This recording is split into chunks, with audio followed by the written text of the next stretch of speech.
Good morning students. हम पढ़ रहे थे संत शिरोमणि गुरु घासीदास जी। इस पाठ में इनके जीवन की बहुत सारी सत्यता और हमारे समाज में माने छत्तीसगढ़ के निम्न वर्ग में किस प्रकार वे संत के रूप में हुए उसका वर्णन है। इसमें 73 पेज नंबर पे आ जाएंगे। जो एक पैराग्राफ है पूरे एक प्रश्न का उत्तर है। गुरु घासीदास जी का जन्म भिलाईगढ़ जमींदारी के अंतर्गत पहाड़ियों की गोद में बसे ग्राम गिरौदपुरी जिला बलौदा बाजार में 18 दिसंबर की शुभग रात्रि पूर्णिमा की रात्रि में 4 बजे की पवित्र बेला में सन 1756 में हुआ था। उनके पिता का नाम भंगुदास और माता का नाम अमरावतीन था। यहाँ से यहाँ तक एक प्रश्न का उत्तर है। 18 दिसंबर उनका जन्म हुआ था और इसलिए 18 दिसंबर को किस रूप में मनाते हैं? घासीदास जयंती के रूप में मनाते हैं। और उनकी माता का नाम क्या था? अमरावतीन, और पिता का नाम महंगूदास। गुरु घासीदास जी का जन्म कटु सत्य की अनुभूति में बीता, माने भारत की दशा पिछड़ी हुई थी। आर्थिक और सामाजिक दोनों ही रूप से समाज में बहुत सी विषमताएं थी और इनका जन्म जो हुआ था निम्न वर्ग में थे। तो जब किसी घटना को देखते थे तो वे अति कुशाग्र बुद्धि और बड़ी ही चतुराई से इन चीजों का विश्लेषण करते थे कि मानव एक दूसरे के प्रति इस प्रकार क्यों कर रहे हैं। छोटी सामाजिक, धार्मिक व राजनैतिक घटना का उनके मन मस्तिष्क पर गहरा असर होता था। बालक घासीदास जी उस घटना से विचलित हो उठते थे और उनके कारणों को जानने का प्रयास करते थे। उनके मन में अनेक प्रश्न उठने लगते थे कि इंसान होने के बाद भी कुछ लोगों को इस प्रकार निम्न वर्ग का कहकर उनके साथ यह भेदभाव क्यों किया जाता है। कभी कभी वे प्रश्न इतने जटिल होते थे कि उनके उत्तर हेतु उनका कोमल मन विचलित हो जाता था। वर्ण व्यवस्था माने उस समय जो सामाजिक व्यवस्था थी जाति भेद की कि निम्न वर्ग के हैं, नीची जाति के हैं। फलस्वरूप मानव में छुआछूत, ऊंच नीच, सवर्ण अवर्ण व्यवस्था के भेद, मानव द्वारा मानव पर हो रहे अत्याचार एवं अमानवीय व्यवहार से वे बहुत ही दुखी हो उठते थे। बहुत देर तक घंटों उसके बारे में सोचते विचारते रहते थे कि जब हम भी मनुष्य हैं तो मनुष्य के बनाए इस समाज में इन सब नियमों पर क्यों लोग इतना पालन करते हैं। इसके अतिरिक्त छत्तीसगढ़ समाज में माने जो आज की दशा है काफी सुधरी हुई दशा है सामाजिक स्तर पर। तो उस समय के समाज में तंत्र मंत्र की साधना और उनके मन में अनेक प्रश्न उठते, हमेशा विचार मग्न रहते, चिंतन मनन करते, किंतु हल नहीं निकाल पाते थे। यह लगता था कि इसका हल नहीं निकल पाएगा। इसमें है इसके अतिरिक्त छत्तीसगढ़ी समाज में तंत्र मंत्र की साधना से वे दुखी हो उठते थे। बहुत ज्यादा उस समय ये सब बात रहती थी और इसलिए बाद में नियम भी बनाया गया टोनी प्रताड़ना करके के एक्ट के अंतर्गत। इसके अतिरिक्त छत्तीसगढ़ समाज में इसमें यह बता रहे हैं कि इस विकृति टोनी, बैगा, पंघा, टोनी जिसके बारे में यह मानते हैं कि इसके कारण किसी को इतनी परेशानी हो रही है, बैगा जो इसका इलाज करता है, और पंघा जिस पर इस प्रकार का कुछ भी विपत्ति है जिसे लोग यह मान बैठे हैं कि इसके ऊपर किसी के इस प्रकार का असर है। और आतंक गांव में बहुत ज्यादा फैला हुआ था। किसी की यदि तबीयत खराब हो रही है, किसी को आर्थिक परेशानी है, तो लोग यही मान उठते थे कि किसी के एक के नजर लगने से यह सब हो रहा है। इस प्रकार की परेशानी छत्तीसगढ़ समाज में बहुत ज्यादा थी। पिता भी उनके प्रश्नों का उत्तर नहीं दे पाते थे, चकित हो जाते थे। विरक्तता भरे उन प्रश्नों को उनके मन से हटाने के लिए कि बच्चा है, अपने खाने पीने रहने इन सब प्रश्नों के अलावा ये सब प्रश्न जब करता है, ये है विरक्तता। माने संसार के इन सब माया मोह, कपड़े लत्ते पहनने ओढ़ने, इसके अलावा यह क्या सोचता है, यह सोचकर उसके पिता बहुत परेशान हो जाते थे और महंगू दास निरुत्तर हो स्तब्ध रह जाते थे, एकदम चुपचाप रह जाते थे कि यह किस प्रकार का प्रश्न कर रहा है, इसे मैं क्या उत्तर दूं। बालक घासीदास अपने मन एवं खोजी मस्तिष्क से 5 काठा धान को 5 एकड़ में बोकर भारी फसल उगाकर भटा के पौधे में जीन्स विज्ञान के प्रयोग से मिर्च फलाकर खेत में गरियार बैलों को हल चलाकर सबको चमत्कृत कर दिया। नाग के काटे अब बता रहे हैं उनके बारे में, और कि नाग सांप ने काट लिया था, उसका नाम था बुधारू।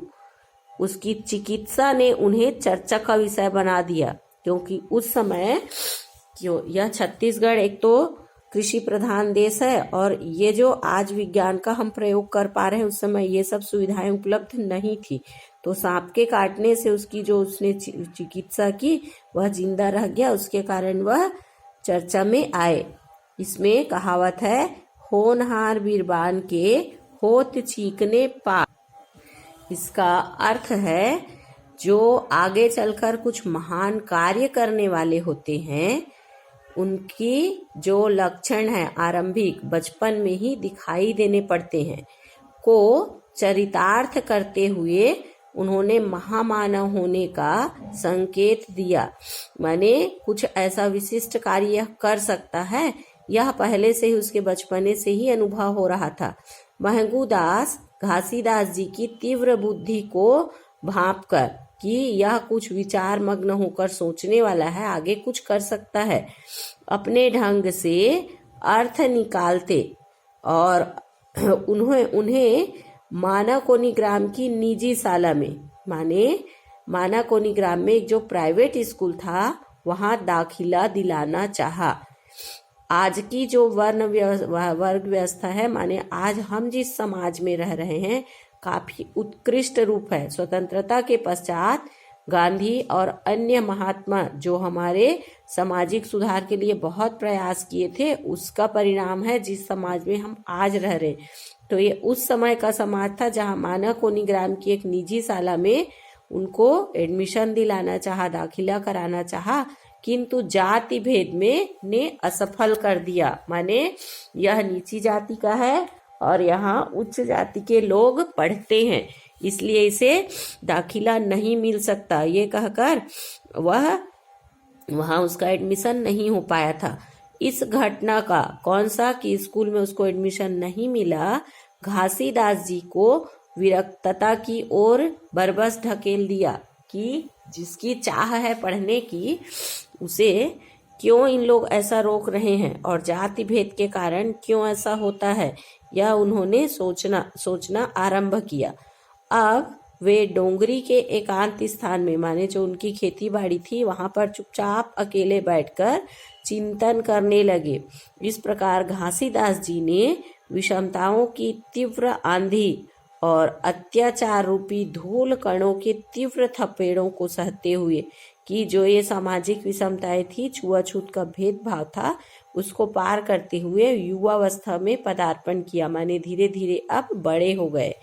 गुरु घासीदास जी के चिंतन मनन से भयभीत होकर उनको यह डर लगा कि यह किस प्रकार से समाज में छुआछूत, भेदभाव, वर्ण व्यवस्था, इन्हीं सब कारणों को विचार में रखा रहता है। यह सोचकर उसके पिता ने उसके विवाह के बारे में सोचा और सिरपुर निवासी श्री अंजोरी की पुत्री थी सफूरा नामक सुकन्या से उसका विवाह कर दिया कि अपने घर परिवार की बातों में लग जाए और इस प्रकार की बातों से इसका मन हट जाए।